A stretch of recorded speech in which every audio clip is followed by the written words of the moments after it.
কৃষ্ণায় দেখে তুই বলিস পর কিছু করে না। এই দেখ, এই যে চানাচুর, বেবি বিস্কুট, এই যে ছাতু, এই যে সার্ফ সাবান, এই যে আমুলের প্যাকেট, চিড়ের প্যাকেট, চিনি, এই দেখ এই যে এতগুলো হরলিক্সের প্যাকেট, আর এরকম এই দেখ আমুল দুধের প্যাকেট, এইসব এই দেখ এসব কে দিয়েছে জানিস? ইন্দ্রাণী মাসি। এই দেখ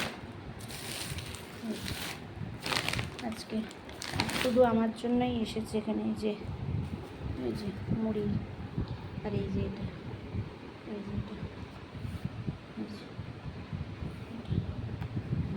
এটা, এটা এই যে 1 পয়সা নেবে না বলছে। কী হবে, ঋণী হয়ে গেলাম।